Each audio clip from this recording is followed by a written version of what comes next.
Hello everyone, welcome to sqadia.com. I'm Hina Khan and today the topic of our lecture is deaths during the surgical procedure, and the second half of the lecture basically comprises of the deaths due to the barotrauma. So whenever we are constituting the barotrauma, it's basically the deaths that are caused due to the differences in the pressures of the surroundings or the environment. So that will be also discussed over here in this lecture. In the first section, it's basically we'll be defining the deaths during the surgical procedures. So there are different kind of surgical procedures carried out with a general anesthesia or without a general anesthesia, only under the local anesthetic procedures. So even these anesthesias can prove to be fatal in a lot of conditions.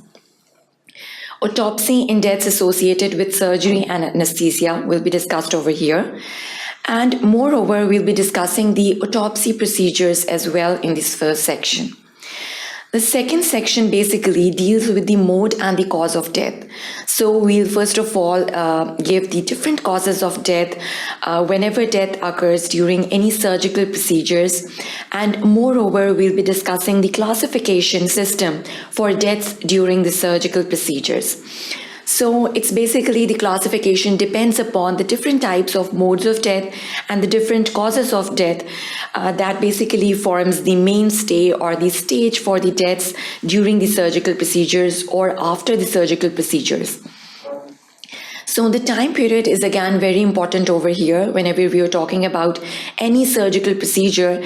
The time period is limited actually. It's almost a period of 30 days or 1 month after a surgical procedure, which is most critical and more crucial just to form the mainstay whether the death occurred due to the surgical procedure or not. Then the deaths due to the diseases or the failure of the surgical technique are again very important because the disease itself can prove to be fatal for the person on whomsoever the surgery was performed. The third section is basically associated with the deaths that are associated with the anesthetic procedures. So the hazards of the regional and the epidural anesthesia will be discussed over here.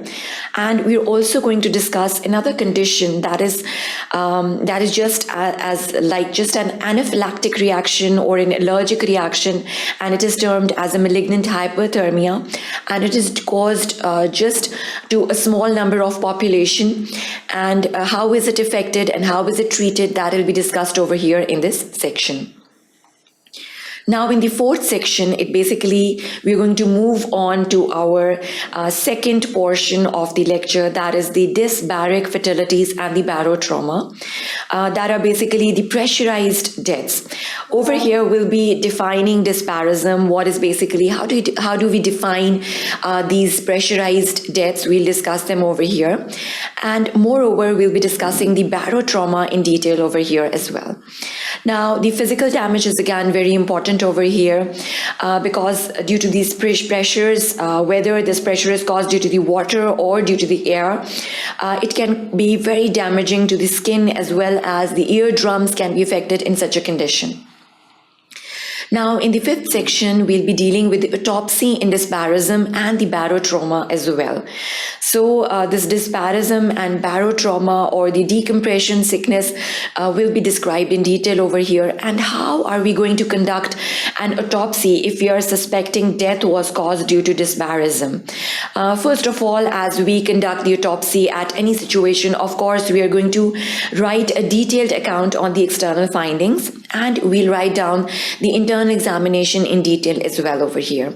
Then we'll move on to the histological findings because the samples are also sent to the histopathologist. So I hope you want to learn more about these deaths in the surgical procedures as well as the deaths caused by the barotrauma. So do watch the other sections of this lecture as well.